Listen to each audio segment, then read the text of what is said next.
Allez, continuons notre périple sur ChatGPT et SQL Server. Donc, petite astuce encore que je vous montre. Là, sur la gauche, sur ChatGPT, on a l'historique. D'accord. Donc aujourd'hui, il y a 30 jours. Donc là, vous avez bien l'historique de vos demandes que vous avez eues sur ChatGPT. D'accord. Petit rappel. Donc je lui dis quelque chose. Je lui dis, eh oh mon gars, tu t'appelles ChatGPT, mais on va changer de nom après, hein. Donc n'oublie pas que tu agis en tant qu'expert SQL. Donc là, il vous a dit, bien compris, je garderai ça à l'esprit, merci de me le rappeler. Donc il le savait déjà, vu que vous avez personnalisé déjà votre persona, votre formateur, donc il sait bien déjà qu'il faut agir en tant qu'expert SQL Server. Donc, ok. Donc gardez ça à l'esprit, hein, des fois rappelez-lui, mais bon, si vous l'avez bien configuré, normalement il n'y a pas de souci. Allez, on rentre dans le vif du sujet. Maintenant, on va commencer à installer avec l'aide de ChatGPT. Hein. C'est pas ChatGPT qui va vous le faire, hein. Lui, il va vous conseiller, il va vous aider à trouver les liens ou trouver les sources, vous donner des conseils. Voilà. Donc, on y va. Allez. Moi, j'ai rien installé sur ma machine. J'y connais rien en SQL Server. Voilà. Comment installer SQL Server? Et bien sûr, est-ce que ça sur mon poste? Et bien sûr, gratuitement.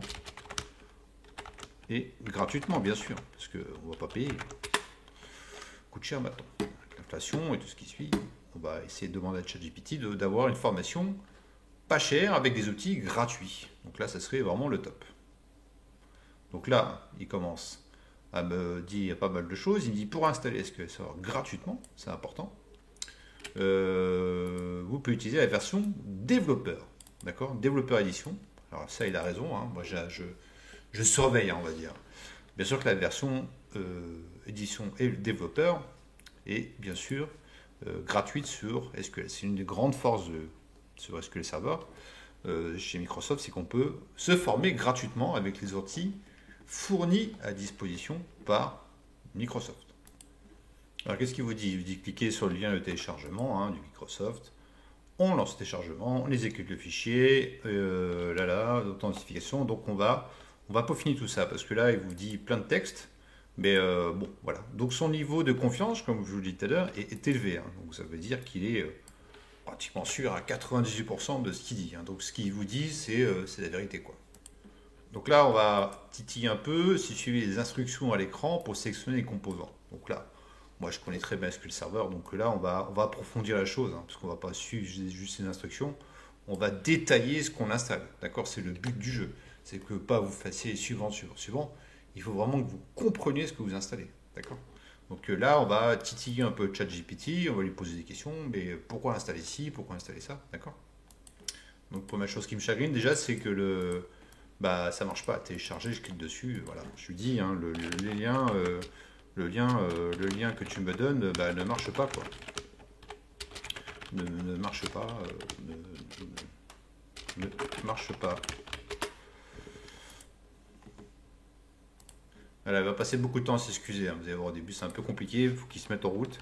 Donc là ça marche toujours pas, donc donne-moi l'URL exact, s'il te plaît, parce que moi je suis quelqu'un de poli. Donc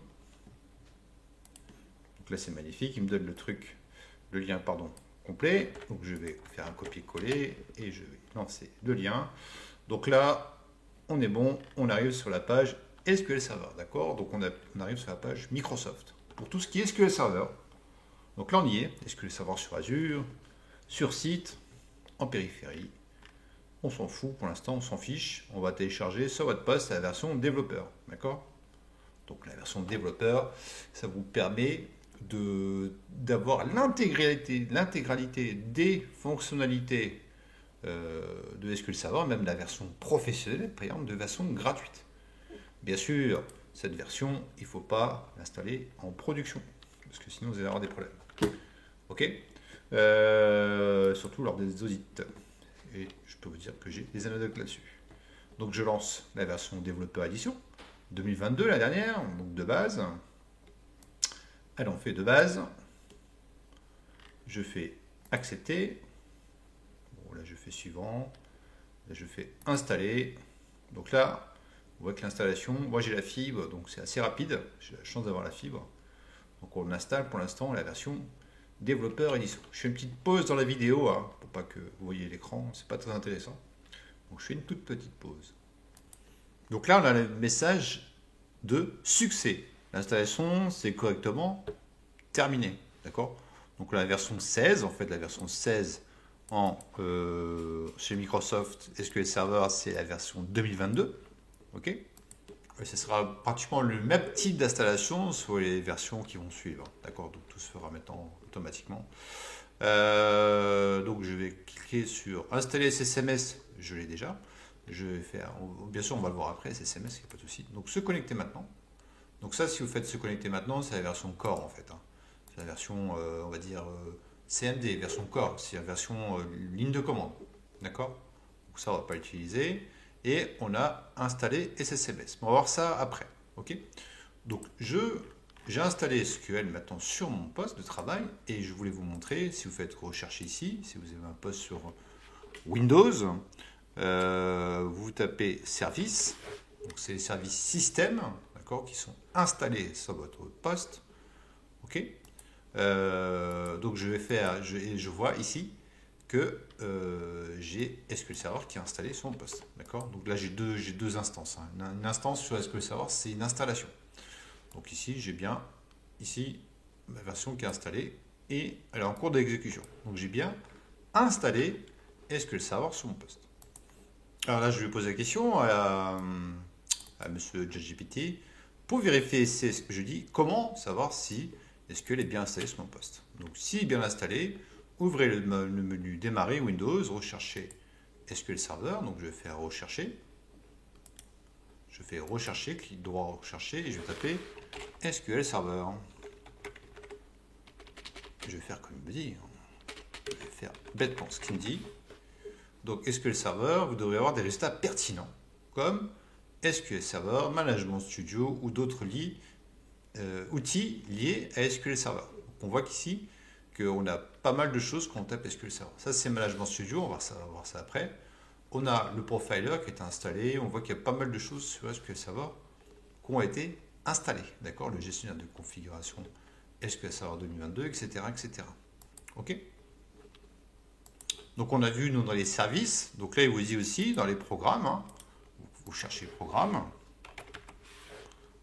et fonctionnalités, ou ajouter ou supprimer des programmes, c'est la même chose. Et on va chercher tout ce qui est référence à SQL, ce qui est quelque chose qui ressemble. Rechercher dans cette liste SQL. Donc là, on va taper SQL ici. Ok. Je vais doucement pour que ça aille trop vite. Et on voit bien ici qu'il y a SQL Server 2022 qui était installé. Pardon, j'ai fait un zoom trop loin. Donc je reprends ici. Donc ici, je reprends ici. Et on voit ici Microsoft SQL Server 2022, 64 bits. Ok. Donc là, on est pas mal. On se dit que ChatGPT nous a bien aidé pour l'instant à faire l'installation de SQL Server sur notre poste. D'accord. Donc pour l'instant, on est bien. On a installé SQL Server, donc je le répète. Hein. Maintenant, on va voir comment on peut se connecter, comment interagir avec notre produit SQL Server Développeur Édition qu'on a installé gratuitement. Donc on va voir comment se connecter. Ok. Allez, on passe à la section suivante.